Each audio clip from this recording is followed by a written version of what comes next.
about what's new and awesome in 3D printing for gaming. I'm one of your hosts, Jefferson J. Thacker, also known as Param, and I'm joined by Kristen Sowards, also known as Seventh Mastery.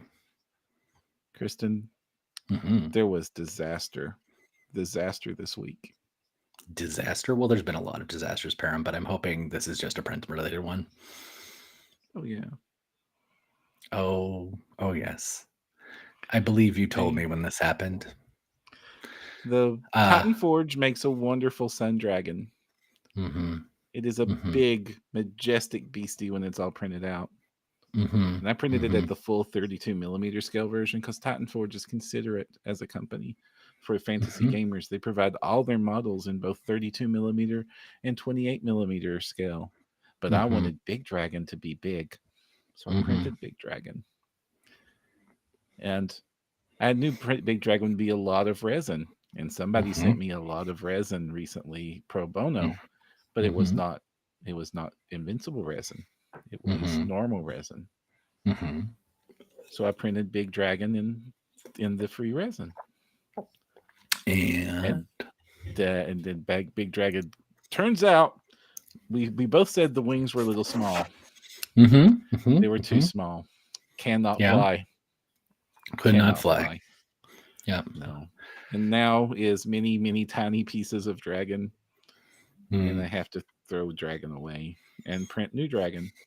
Which puts me right back where I was a few weeks ago on which dragon do I print.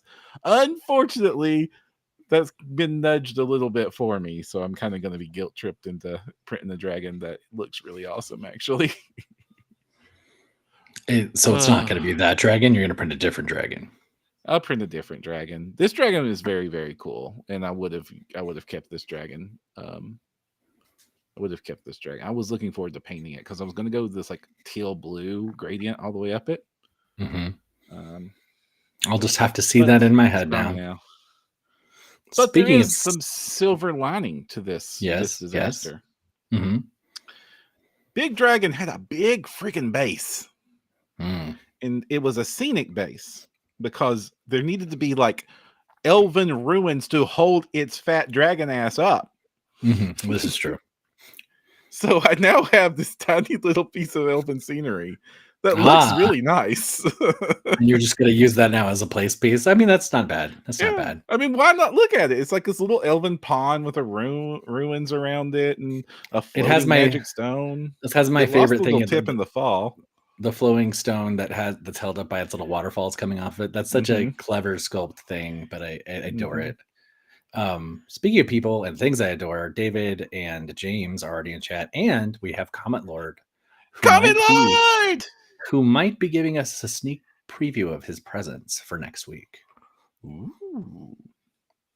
Yes. For those of you who do not know, Comet Lord makes wonderful miniatures, very modern style fantasy of a lot of very over-the-top things and with bunches of extra features. You need to go check out their work if you do any 3D printing at all, if you like video game inspired stuff at all, or if you just like really cool swords. Or Planescape. I would say if you like interdimensional stuff. Right up your alley on this one, Kristen. Little cosmic horror vibes and bathtub liches. Bathtub liches. Possibly my favorite mini I've ever seen created and kind of helped inspire a little bit. So bathtub liches and other uncomfortable things. Go check it out. Yeah. I like the floaty weapons and spell effects that they do. Yes, I have printed almost every single spiritual weapon that he has printed or they have printed, and I don't know. Love it. Damie also has joined us in the chat. Hello. I think from my Twitch channel. Oh, welcome back. Welcome to the stream, Damien. Damie, this is a news night. There's a whole bunch of a lot. Yeah. This is a newsy banter episode. We try to do one of these every so often because there was a lot of tiny little stories that kept getting cut from other episodes that I wanted to talk about. And the first of which is, oh no, Kristen, some disaster has happened. And it was 3D printed related, but has nothing to do with Fallen Dragons. Are we Anycubic has had a time. Yes. I swear to goodness, this podcast is not got a vendetta against Anycubic. It's true. They were my first printer. They were the first printer in my house, also, not just mine. And it worked great for quite some time. And I was a fan. And enough of a fan, I went and got the Mono X and all that stuff. And then everybody knows I destroyed it with prejudice on accident. But true. Yeah, and I've used some of their smaller printers, resin printers recently, and love them. Very, very efficient, very high quality results. We've talked about their customer service issues before. That's our biggest criticism against them. But as far as company that can make printer print good, they do a decent job. Unfortunately, it turns out that they needed to pay attention to security, because a whole bunch of Anycubic printers over the last few weeks have been hacked. This is not a unique situation to Anycubic printers. Basically, these printers come with default passwords to their systems that are all the same. And therefore, when you figure that out, it's trivial for groups to come in and do the nasty stuff to your printers. People were waking up to messages warning them that their printers had been hacked and files had been deposited into their printer's memory. We don't have any reports yet that I'm aware of anything unfortunate happening to the printer beyond that.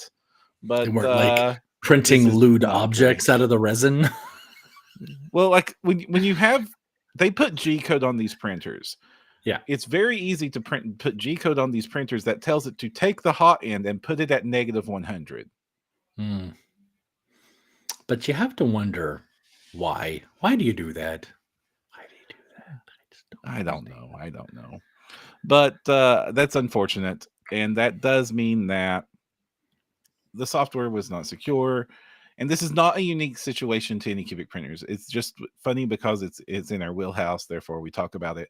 But the more and more you keep hearing about the Internet of Things, and we have smart refrigerators and smart toasters and smart toothbrushes, and these are not things I'm making up. If you go to any CES, you're going to see that they're going to shove the internet in, out, and through anything they can. It's true.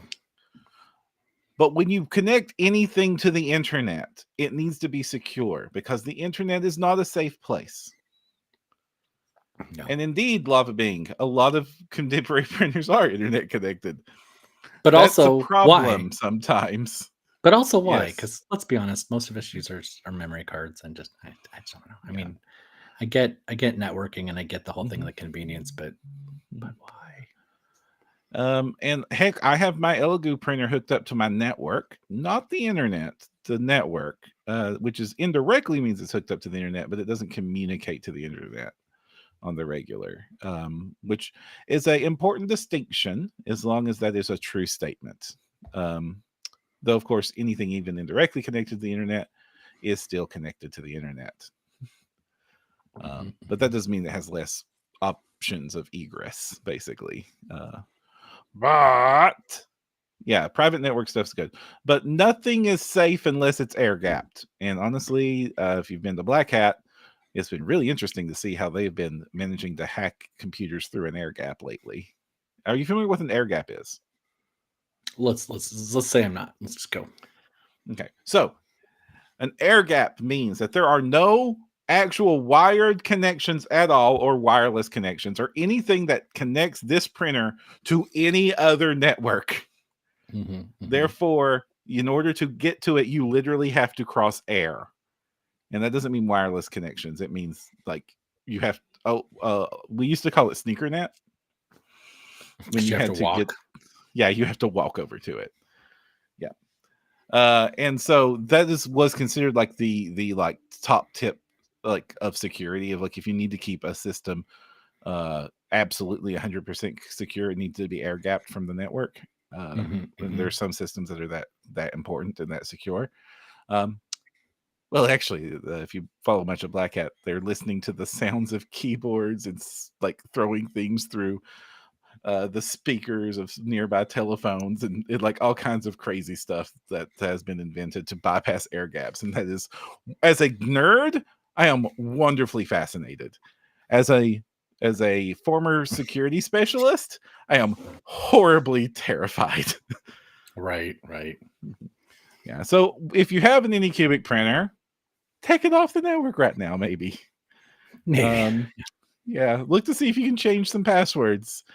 Patch your printer soon. Because they definitely will want to patch this out. You don't want that. But this is something we're seeing all the time. I mentioned the Internet of Things. You're seeing a lot, like this happens with routers all the time. I mean, very recently and famously, the FBI had to shut down a router network that was some Russian-based hackers were using that, and they had to shut the whole network down with thousands and thousands of compromised computer routers that were all linked together into one massive hacking detonating devicey thingy. Detonating device? Well, it would not explode, but it would cause lots of damage. Like, what if you? The thing about computers is they're not smart devices. They're very stupid devices that are stupid very fast. So your little router has a very tiny little bit of computing power. But thousands of little routers told to do something a little really minor over and over and over again can do a lot of damage. Like DDoS attacks are the most obvious thing, called distributed denial of service attacks. That's when you just basically flood a network with traffic and requests in the most inconvenient ways possible to basically shut things down. Right. Yeah. If you wanted to say disable a power grid or overload a local infrastructure, it's a wonderful tool to use for that. A wonderful tool.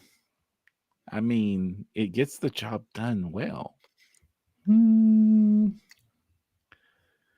But what is up with suspicious face here, Kristen? I'm just saying this sounds a little like, tool implies use, which implies familiarity, implies what's Param doing on his off hours? Param in his off hours is painting little elves. I am a former security specialist, Kristen. It's been a long years to put that former in there. All right. White hat. So we're going to be moving on to what have you been up to, Kristen? I have once more re-engaged the FDM scene. Yes. Well, don't get excited, because this is what I'm going to just say about the FDM scene and me, but more specifically, anybody who's getting into it. Understand me. Listen, oh brethren, if you are of the goo, if you are resin children like myself, when you wander into the FDM land, they will expect you to do things. They will expect you to take things apart and replace them and repair them and fix them and change materials for each and every project. It is a whole wild west of modding and replacement and the casual ease that everybody's like, oh yeah, just replace your hot end the day you buy the thing. And I'm like, it's a whole different mod culture. I love you all, FDM folks, but Jeebus, I want something that works out of the box. My goo stuff, it works, just works. So, needless to say, FDM and I, we're working on it. We have a complicated relationship. Maybe someday there'll be a ring, but I don't think so. We'll see. Me and FDM. I'm enjoying the FDM world. I've uninstalled my Neptune 3 and cleared off a spot for the Neptune 4. When I get back from Gamma, priority 1 is building it. And that is one of the things that I am enjoying a lot. They have become much more simpler. But I remember when I was first getting into FDM and I bought my Ender 3, and all my 3D printing friends that I went to for advice were like, oh yeah, that's a wonderful, great printer. Good choice. Now buy these 17 other third-party aftermarket parts before the printer even gets there. And then install it. And it's not that's not the world anymore. There's still some remnants of that, but oh boy. So they want you to replace the hot end in which printer?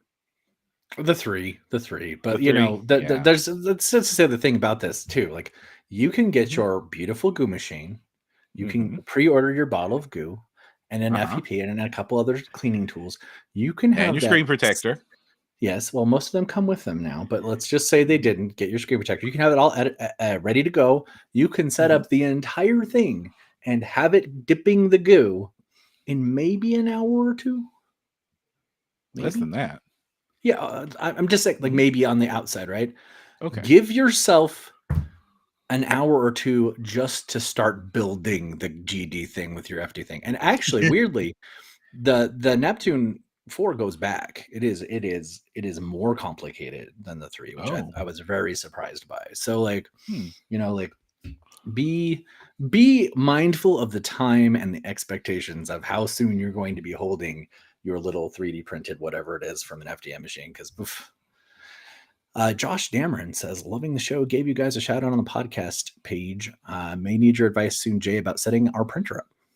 So, I don't know if you know Josh. Dameron is one of the hosts of the Hills Have Nerds podcast that I have guested on a couple of times. And we used to be in a weekly miniature painting meetup group. Oh, nice. And Josh is an awesome dude. And the podcast is very hilarious with some great people. Very, very nerdy personalities if you want to check it out. We also have Bear popping in from my Twitch. Hello, Bear. Hello, Bear. Yeah. And there are some fun things. Like I'm really wanting to get even harder in the FDM space now. And I'm wanting to get some of those dual color silks and like just like jump head first into that. Because I want the cool cups. I want the dice mugs. I want the organizers for my board games and all that stuff. And my Neptune 3 was doing it wonderfully good. And very slow. So I wants me the clippers. I needs me the clippers. And we have talked about like difficulty getting these printers set up. But there's a whole new breed of printer that have entered the space that is truly saying, no, man, the printer's pre-calibrated. You don't even have to do that stuff anymore. It's set up to go in this space. And boy, are there so many clones of it, of this type of printer. Okay, I'm all ears. In the current space, we have what are called bed slingers, and used to even be called Ender clones, because they would just take the Ender 3 and duplicate it as closely and cheaply as possible. And that was a very successful print model. And like every month, a new Ender clone was entering the market. And how is it different? This one is turquoise. There wasn't a lot of stuff. Now, we talked about it when this printer first came out, but Bamboo Labs entered the market. They changed the game a lot because they were one of the first people to really deliver. This printer is in a box. You take it out of the box, do a couple of tiny things to the outside of it that was mainly so that we could ship it safely, like take the foam out of the build plate, screw the LCD to the front of it. Then printer go vroom right away. Pre-calibrated. It'll even do like a resonance test the first time you boot it up to determine how wobbly your table is and compensate for that. Yeah. So, and that's what the X1 Carbon brought to the matter. And at the time, X1 Carbon was a very expensive machine. It's still not super cheap. And you can get an X1 Carbon for $1,200 US. Oh, well, that all. It's got an Ender size bed. It's got clipper. It's able to print at 2,000 millimeters a second. Wow. This thing is just speed demon, but expensive, right? Like, it's also got climate control on the inside. So this thing can print your ABS. This thing can print your nylon. This thing can print any of the materials you want it to print. And there's a version of it that has a lid on it that lets you put 4 different types of material into it, and it will just rotate through the colors and materials. It'll even do that cool thing I keep drooling about, where it prints the support material and water dissolvable material, so that when you're finished with it, you don't even pull the supports off. You just dunk it in water. I want to go to there. You want there? I would like that very much. Unfortunately, I would not like that bright stack. So they thought about that too. So then they decided, hey, what if we take some of the more luxury features off this printer and bring the price down? And then they released the P1P, literally half the price.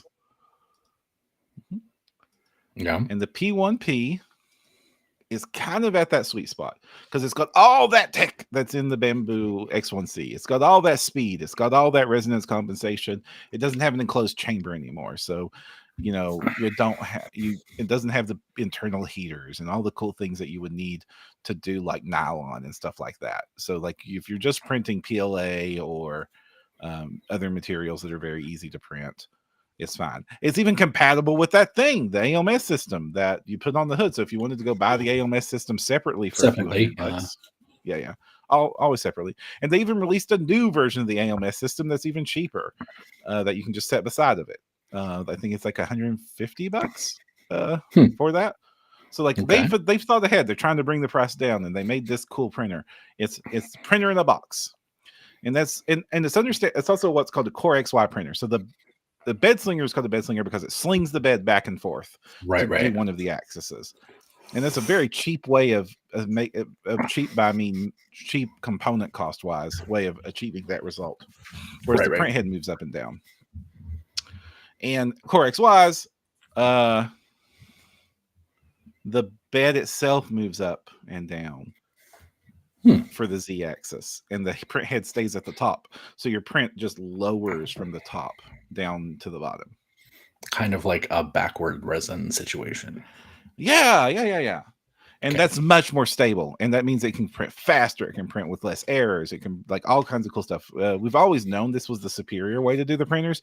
It just cost a little more for the components. So like when you compare it like to a $300 Neptune 4 situation, you're paying another $300 to get all this cool stuff added on top of it.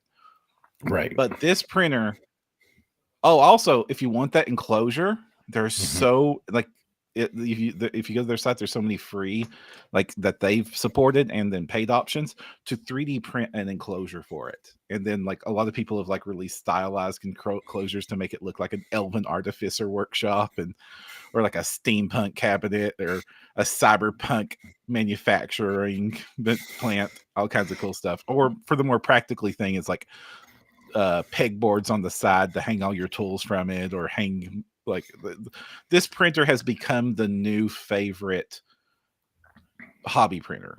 Like customize it to crap and back again without having to rebuild it. Is there a portmanteau for cringe and adore? Like credor?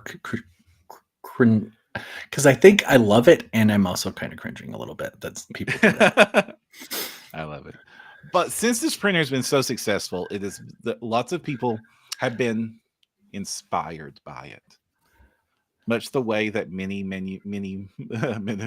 manufacturers are inspired by 40K. Inspired, yes, inspired. I like it. So you end up with Creality, who made the Ender, decided to step up to this bat here, okay? And they've released their own set of printers in a similar format lately called the K1C. You're starting to notice by the naming conventions exactly how close that inspirations is when you start to get through a few of these.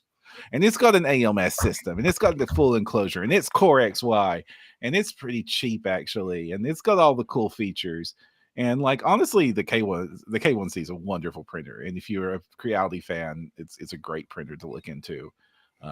It and Bambu both have these proprietary nozzles.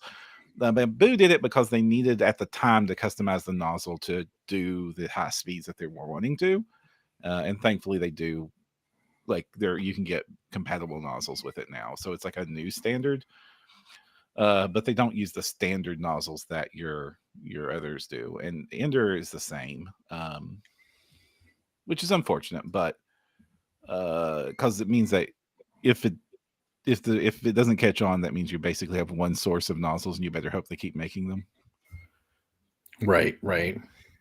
For the Bambu Lab, I think you're good. For the Ender, you're probably good. Ender's a humongously established brand that has a long history of support. You can still buy parts for the original freaking Ender off their website. Like they do long-term support. Love Bing says, do any of these have the hot end printing up on an upside down bed? I've seen examples of that. Neither of these do the upside down printing, though actually you can turn the printer completely upside down if you wanted to, with like they will do it. It's just they're not designed for that by default. But there are printers that do that intentionally. then there's no reason you shouldn't. It's your fused deposition modeling. You're sticking liquid stuff to a solid surface. Gravity is not a strong enough force to influence that. And then you enter into play the real bargain options. Now, I'm not going to say it's a bad printer, but like it's, hey, what if we can knock $100 or two off that price tag? And you enter like Two Trees SK1, and it's so much like a Bamboo P1P. It looks it's very stripped down to me. Yeah. Mm-hmm. And it's the same thing. Like this is just another example of people like it being inspired by this as the new standard. And I think we're going to keep seeing it and seeing it and seeing it. We're going to see less and less. We're going to see less and less bed slingers entering the market at all. And then we're going to see these boxy Core XYs that are ready to go out of the box, which is what all of these are. I don't hate this trend, honestly, but go on. Yeah. And I think that this is the new direction we're going to see for printers going forward. And it makes the most sense. Like we've seen like old Prussias having these Core XYs before too, but the price tag's very much high. It's not the first time we've seen this sort of build material, but this is the first time that it's become like the popular thing to make. And I dig it. And I mean, I don't know. Things go right in a certain few projects, and I can easily see myself grabbing a P1P soon and adding it to my ever-growing collection of filament printers. And eventually, I'm basically going to have a print shop, and I don't know what to do with it. I mean, there's a lot of opportunity there, but at the same time, merchant licenses, et cetera, I don't know. I think there comes a point where do you start regifting them? What do you do? I've actually already regifted several. Like my Ender 3 we gave it away on the podcast. My Ender 2 got given to a friend. Not my Ender 2. My Neptune 2 got given to a friend. My Neptune 3 is currently in storage to make room for the Neptune 4. Because Neptune 4 very fast, and it would take 4 Neptune 3s to equal 1 Neptune 4 as far as output of production goes. Is that much faster? I guess I really haven't. Like let's be honest. Faster. When I set up an FDM project, I do all my setup. I get my bed set up, like all the stuff in my file thing. I take it up, I put the SD card in, and then I despair. And I come back 2 days later to see what's left over, because it literally is like 50-50 chance I'm going to come back to spaghetti. And then, the other thing is 50-50 chance I come back to, the little teeny segment piece that's half done, So like I am hoping, that this will now be the come back the next day and it's done, at least. Kind of like the first generation resin printers were for me. Yeah. So the biggest thing is like, to safely print on the Neptune 3 series and 4, I print at 50. And a lot of people you'll hear print at 50. It's the safe speed. You can go faster. They're capable of like 100, 120, some people 150 if they're really pushing it and optimizing it. And I'm sure there's even faster. Like Speed Benchy is a thing. That's a competition where you try to print a Benchy as fast as possible. And sub 1 minute Benchies exist. Wow. You don't know what a Benchy is. It's a little boat, right? Little tugboat thing. It's a little 3D printable boat that is a calibration. It's a calibration print. It's a print that if you look at the Benchy, you can tell a lot of things that might be wrong with your printer, because it tests overhangs, it tests smoothing, it tests seam lines, it tests all sorts of fun things. It tests bridging. Benchy is a great print to find out a lot about your printer, and it's like. Printing a Benchy is often the first thing you do on a new printer when you're setting it up. Param. Ask me how many Benchies I've printed. How many Benchies have you printed? This many. I thought it was going to be a situation where like you have like a Benchy Voltron, like some people have made. It's designed to make a miniature out of 17 Benchies. I have printed exactly one calibration print, which was the Anycubic Owl. That's the only time I've ever done it. Otherwise, I'm like, I kind of know what I'm looking at, and so I'll just dive right in and start messing with stuff I actually want, and then have to diagnose it. I would print a Benchy if I didn't, but we've seen like what is it? Table Flip Foundry has that other thing, their dimensional accuracy print. Yeah. I have printed that once. Uh-huh. Just to really like go, what the hell is wrong? And to get that like a whole like big spread of all the different things, which a Benchy will do. But I prefer that tool, honestly. So inadvertent shout out. Good point. Anyway. Yeah. And so that nice new printer trend. And I hope to see it going forward. I definitely am strongly considering getting the P1P now, especially since it's come down to $600. Didn't you just get your 4 though? Like just recently? It's still in the box. So the reason that I don't want to get a second printer that can't keep up with at least a 4, and we were talking about how fast it is. So the 4's top speeds are 500 plus as opposed to 100 plus, and they comfortably print in the 200s. Thanks to Clipper. Versus 50. Yeah. Got it. Yeah. Mm-hmm.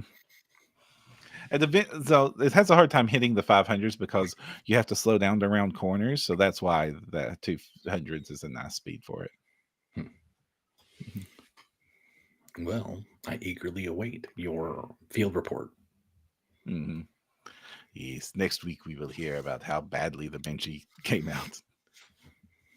So while I can't guarantee that you will come back in 12 hours to have a beautifully printed piece of gaming terrain or a dice mug or anything cool like that, I can guarantee you would come back in 12 hours to 4 times as much spaghetti. That's probably gonna be my life, because I still, like, last time I was swapping out a printer head, I dropped a screw somewhere and I have no idea where that screw is. It literally like ripped through into the ether and is like now orbiting by, I don't know, chaos space. David in chat is printing on a 4 at 300 with a 0.6 nozzle, which doubles your print speed, going from a 0.4 to a 0.6. You're able to print twice as much stuff. You lose a little bit of detail, but at a terrain scale, it literally doesn't matter, because in order for the detail to get lost, you have to print details that are smaller than your nozzle. That's I bet it still looks very impressive. David, you should send us pictures. I'd like to see. Yeah. He says it's a terrain factory. I would imagine so. I really do want to get that 0.6 nozzle. Like, it's going to be one of the first mods I do to it. And I'm sitting here talking about it's ready to go out of the box. Stuff is good and stuff. But if you were printing, okay. Uncle Jesse makes this point, and I agree with this point entirely. So go watch Uncle Jesse videos. It makes very little sense to have 0.4 millimeter nozzles be the default nozzles on these printers, because you want to do one of two things with 3D printers. You want to print large objects or medium-sized objects, things bigger than a coffee cup, with terrain, or even smaller than the coffee. Basically, you either want to print something as big as an apple or bigger, in which case you want bigger nozzle to print fast and get more material out faster. Or you want to print tiny thing with lots of detail, in which case, assuming you don't want to go resin, you want a 0.2 nozzle, right, to get the tiny details. So and the 0.4 is inconveniently bad at both of those things. Well, there you have it. I'm still probably going to leave it for a bit and see how much worse it is, but we'll see. I mean, I'm bet upgrading to just getting 4 times the speed's going to make me happy at first too, because I'm remembering like 2 days to get cool houses, and I want 1 day to get cool houses. Yeah. But speaking of things that are inspired, boy, GW has come down on a lot of the community lately. Colts 3D is turning into a lot of spare space on that platform. Yikes. Yeah, we're seeing like Luthic got hit, who did one like really wonderful, 40K adjacent stuff that was a little bit easy to tell what they were for. Some we're seeing a lot of like, and then of course we talked about EMNG being hit a couple of weeks ago, and it just seems like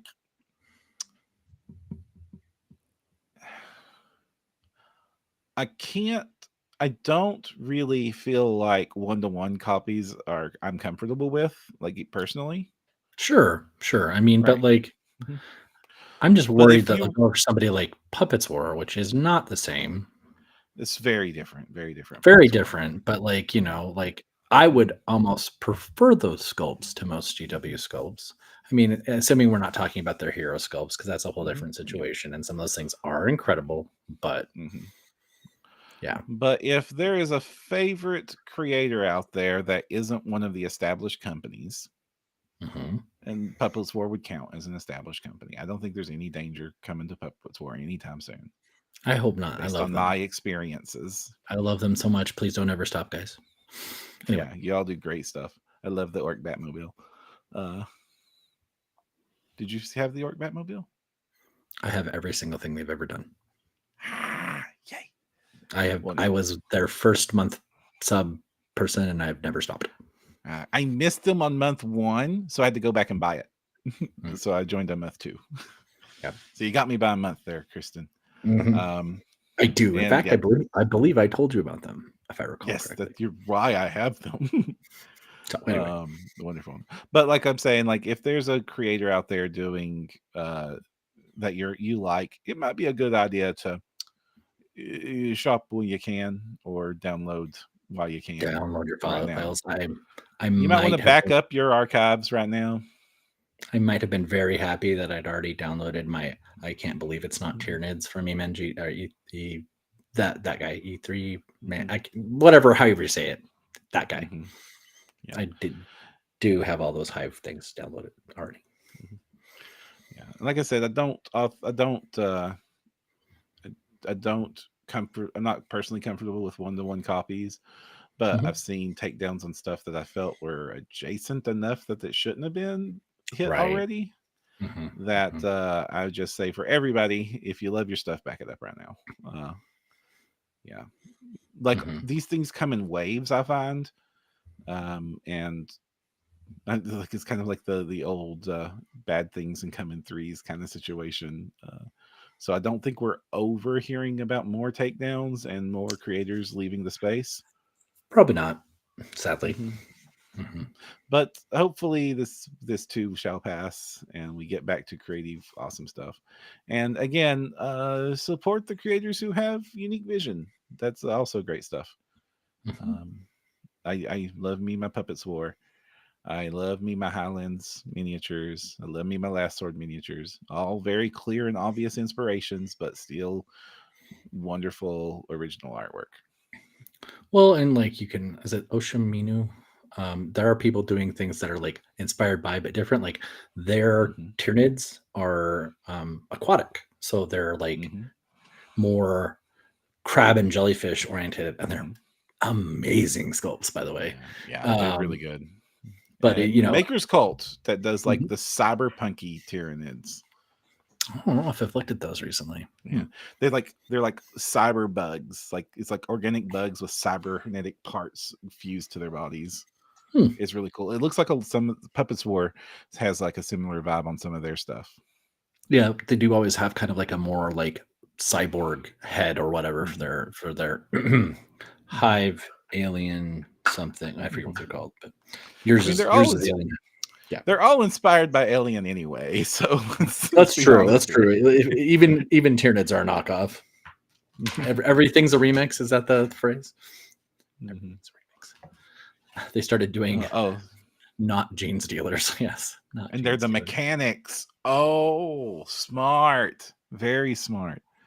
And if you want to go to like really cool, like completely original takes on some of these ideas, like Piper makes, is cool. I'm trying to think of there's like Robot Eldar that are like high elves that are just like space elves that are just like completely robots. It looks real cool. Wait, what's the company name again? I think I got the name mixed up. Piper is the part I remember. Gotcha. Any news on your front end? Not really so much. I mean, obviously the preview that we're talking about Scott's stuff next week, but the preview for that campaign is up for Comet Lord. I would definitely go check it out, and I believe you can sign up already and get all the deets. Your crowdfunding thing finished, right? Yeah. We finished just shy of 100K. Nice. 1,500 over 1,500 backers. I think maybe even over 1,600 backers. Very cool. So we were all very, very happy, and we're already seeing little techies being printed and painted, and people playing the game. A couple of people put out battle reports of playing through some of the missions, and it's been neat to watch something that I had a hand in creating become something awesome. Even if though my hand in creating this is mostly just publicizing it and making sure that people get their parts. You know what? If it doesn't get seen, it doesn't get funded. So that's a very much a big thing. So I would not sell yourself short there, sir. Not one bit. Let's see.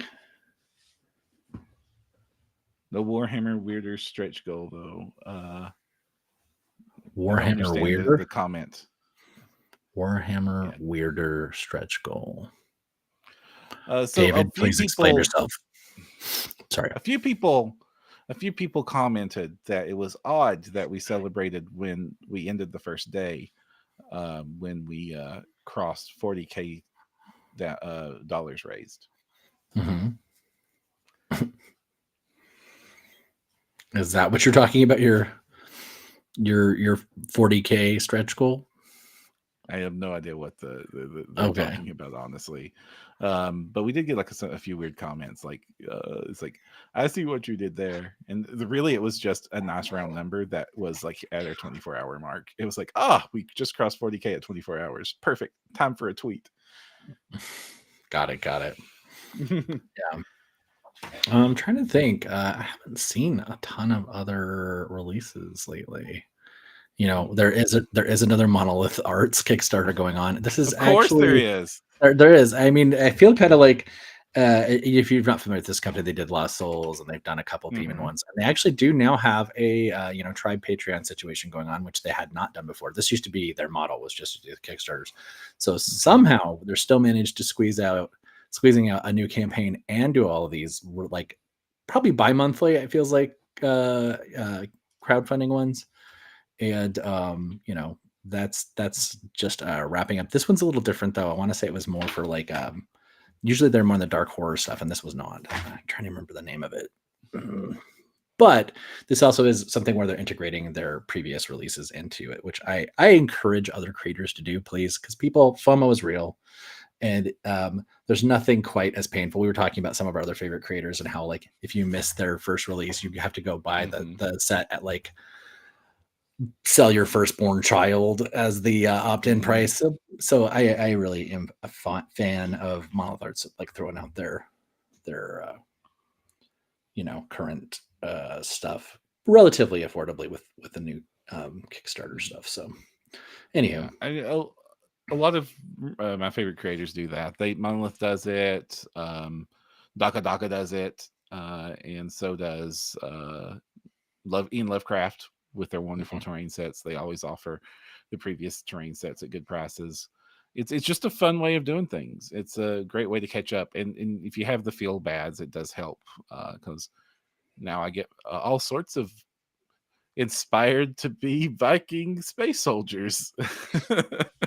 Inspired to be Viking space. Speaking of which, it's the Frost Tribe. I did actually find the name of it. It would go in your Frostgrave stuff. So it was a little different for them because, like I said, they normally have been doing like dark horror, and this is much more like werewolves and Arctic tundra vibe stuff. And it's still got 22 days left in it. So, but I have always been happy with their stuff, and they've always over delivered.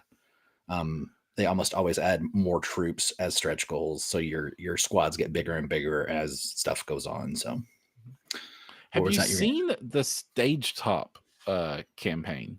No, what's that? So I got to see one of these built at Essen Spiel. And got to play on it, and it really was kind of awesome to play. So basically, you know how I have like those little raised table toppers that I play with? Yeah. My own. So these are 3D printable raised table toppers. Now they've done a plain one before, but now they've been doing these themed ones. Like this is like a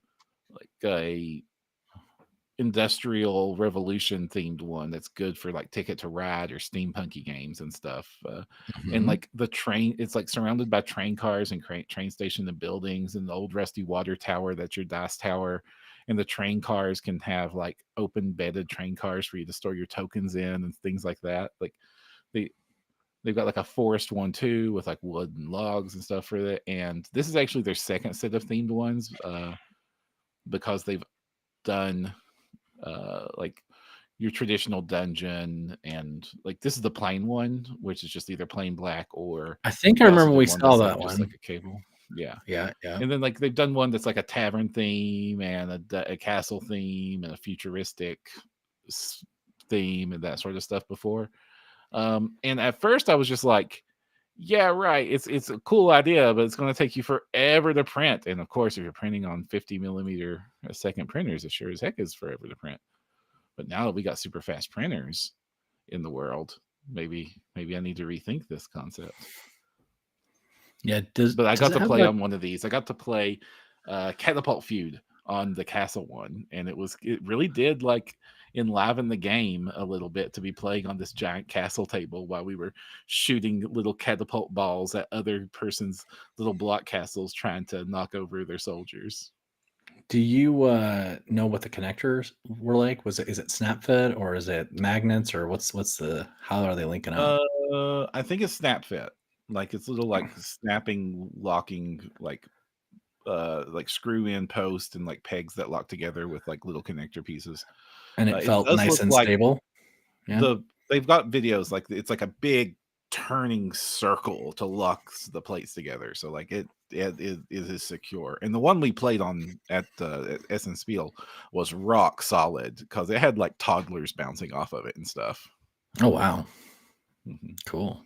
Toddler proofing. Yeah, that sounds like a good idea. And this is another situation where they're offering their previous Kickstarters as part of the as part of theirs. So like they have an all-in pledge at $89 that gets you every one of the tables they've ever made. Right.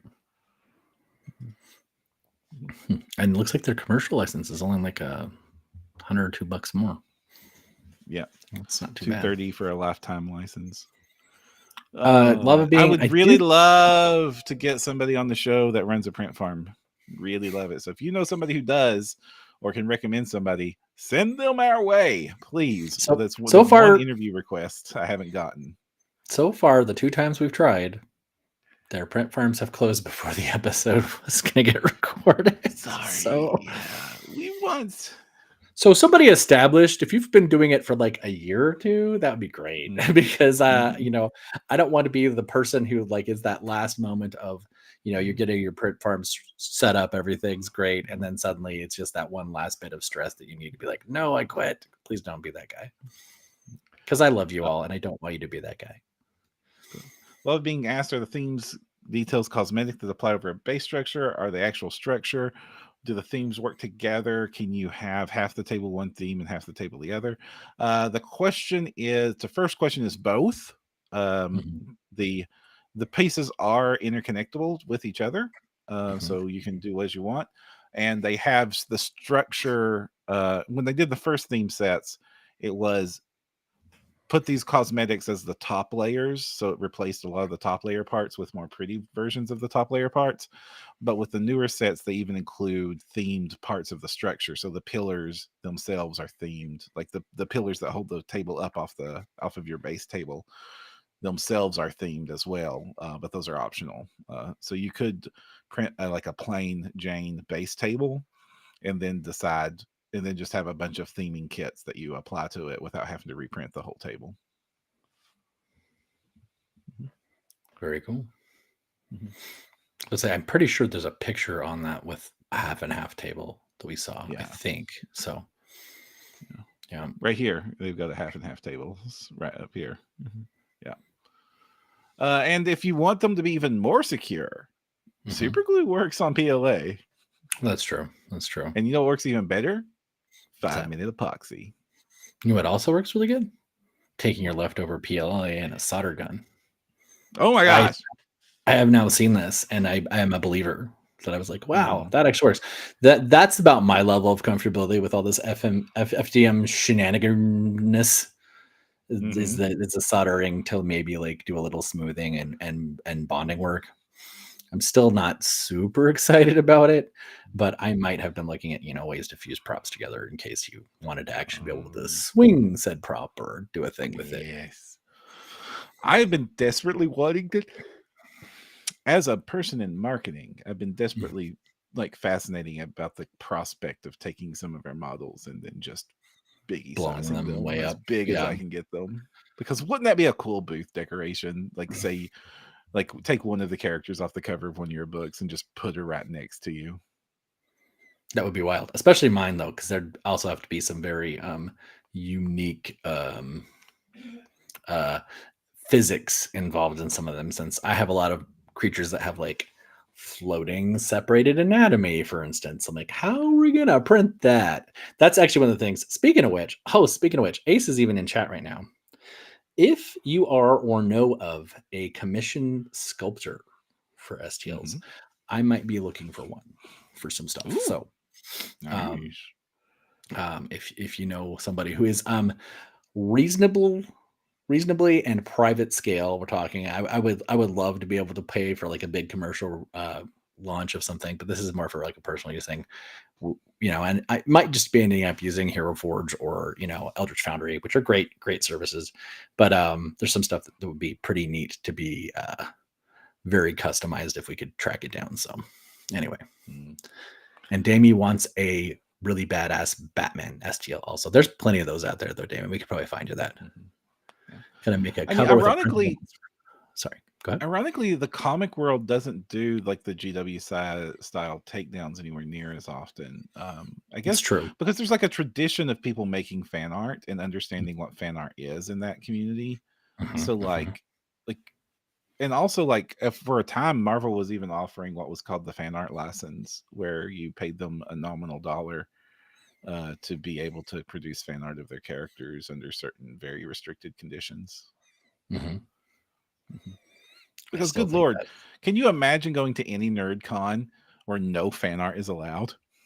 Right. Like a lot of those artists make their bread and butter. Like one of my friends was like, oh yeah, I do all this stuff I love. And then I also just do like a couple sketches of like Harlequin, and I do like prints of those. And that's how I pay for my booth, is with the 3 sketches of Harlequin that I printed at 500 of each. And then she actually does her real art like on the side and maybe sells a few of them, but like the whole booth is run off of like her placeholder Harlequin sketches. And I'm like, I mean, that's cool if it's, okay. Nice. And also fun times on that.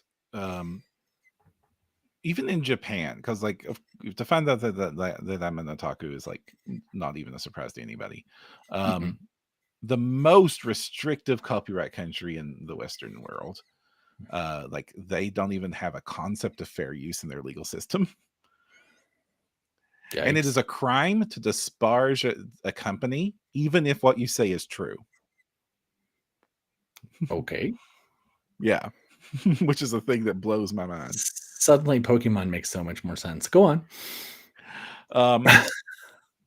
They have completely legal authorized fan art communities at their biggest conventions too. Like Comic Kit is just awash in fan art. Like even they understand that fan art is required for a functioning, vibrant community to exist.